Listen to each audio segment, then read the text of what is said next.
as you have seen the thumbnail, you must have clicked this video because you must be preparing for competitive exams like NEET, IIT, or you want to learn subject, or you are in the primary standards like 8th, 9th and 10th standard.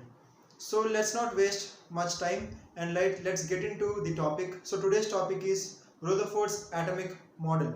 By the end of this video, you will be understanding who is this Rutherford, what did he do, what did he accomplish, or what happened to this experiment. So let's get right into it. So today we are going to learn about Rutherford's atomic model. So this is the model we used, the Rutherford, to explain about his version of how an atom looks like, or what is the characteristic of an atom. In the before class we learned about Thomson's atomic model. If you did not understand or want to watch Thomson's model again, I'll leave the link in the description down below. You can go and watch there. So this is the second thing, the second model that I am explaining in my channel. So he has taken source of alpha particles in a lead container. This is a lead container and this is the source of alpha particles, and he made a very small hole to it. So what he did is that he shoot the alpha particles straight to the gold foil. This gold foil is very thin. It is so thin that it has only 1000 atoms present in it. And he has kept a fluorescent screen behind it. Do you know what is the meaning of fluorescent screen? Fluorescent screen lights up when something hits it. That means it glows. That is why it is called as fluorescent screen. So in this experiment he used this apparatus, and then when he shot the alpha particles, it hit the gold foil, and some of them went straight, most of them, not some of them, most of them went straight passing through it. Some of them deflected at some angles, and very few of them rebounded. And in the mind of Rutherford, the Thomson's atomic model was there, because he was thinking, Thomson, he was the first one who said that the negative electrons, the negatively charged electrons are present in the positively charged sphere. So he like that thing was in his mind, because how can Thomson be wrong? Because see, most of the alpha rays, they pass through the foil without deflecting, without any deflection. So he got that doubt, and with this he thought that okay, like most of the space inside this gold foil, it is empty. If it is not empty, most of the alpha rays should have been coming back or deflected, right? But very only few of them came back and very only few of them deflected, but most of them went straight pass through. So actually for this experiment, his assistants, Geiger, Hans Marsden and Geiger Hans, so with his assistants he performed this experiment, and then so this experiment he came to know that most of the space inside the atom, it is empty. So he understood that Thomson's model cannot be true, and he also made a hypothesis based on this gold foil experiment, saying that most of the space inside the atom, it is very null, nothing is there inside it, because it is just vacuum. But in the center there is a very small, hard, concentrated area to which the alpha rays hit, and then some of them came back, some of them hit in the edges, so that's why some of them deflected. So that's the thing Rutherford wanted to say with this model. So he made an hypothesis with this model.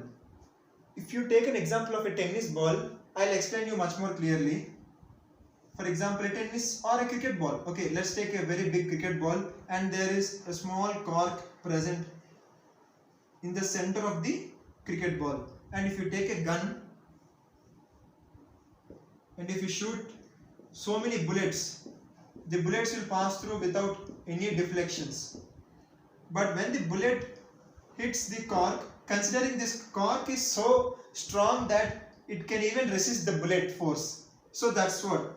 Consider this cork is very strong. So what happens if the bullet strike head-on collision with this cork? Think that the bullet will rebound. So very few of them rebound. Like considering if you shoot so many bullets, only 2 or 3 may rebound, because considering that this region is very small. and most of them go past undeflected. So this is the example I have taken on my own to explain you about this Rutherford's atomic model.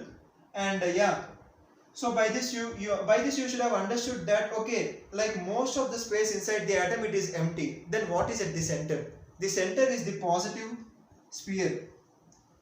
But Thomson said that the whole sphere is positively charged and the electrons are embedded inside it. But according to Ruther's experiment, it was found that most of the space inside the atom is empty. That's why the alpha particles, even alpha particles, are so heavy and powerful. So that is the reason he has chosen alpha particles. If anyone asks you what is the reason Rutherford in his atomic model used alpha particles, the reason why he used alpha particles is because he has chosen them because they are so powerful and so heavy. So that's the reason he has used alpha particles. Comparing to positive charge protons, the positive charges, alpha particles are very, very powerful and heavy. So most of the space inside the atom is empty. So by now we should understand that Thomson's model is wrong. But you must be thinking, okay, Thomson's model is wrong, but what about Rutherford's model? Is it 100% perfect? No, actually it is not completely wrong or completely right, but there has to be some modifications. Because if you see Rutherford's hypothesis, what he said is that most of the space inside the atom is empty. Okay, we agree with that. And he also said that the charge is concentrated in the center part called nucleus of an atom. Whether the positive charges or the neutrons, they are concentrated in the central part called nucleus. Okay, we accept with this too. But third point, he said that the electrons are revolving around the nucleus.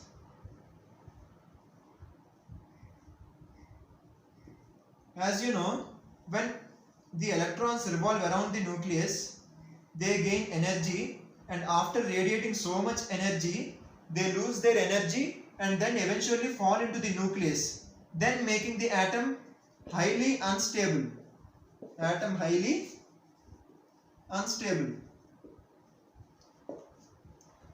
Naturally, most of the atoms, all the atoms, they are very stable. But here, if you take if you take into consideration what Rutherford is saying, he is saying that the electrons would revolve around the nucleus in a circular manner. But this is wrong, right? Because that would create highly instability, because at one point after radiating so much energy, the electrons would fall into the nucleus and makes the atom highly unstable. So that's the drawback of Rutherford's atomic model.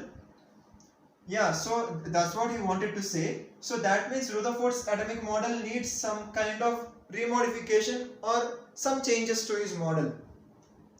But you know, in the next class we'll be going to learn about Niels Bohr atomic model. In that model, we'll be discussing how the electrons are revolving around the nucleus. So that's all for today. If you like my class, you can say it by liking my video. And if you did not subscribe to my channel, you can subscribe to my channel down below. And also, if you still have any doubts, you can ask me in the comment section down below. Please watch the video till the end. Thank you very much. Subscribe to my channel and hit the bell icon and select the notifications as all. And if you are new to this channel, please consider writing a comment on my videos. And also, if you found this video helpful, please share it to your friends and family. Thank you very much.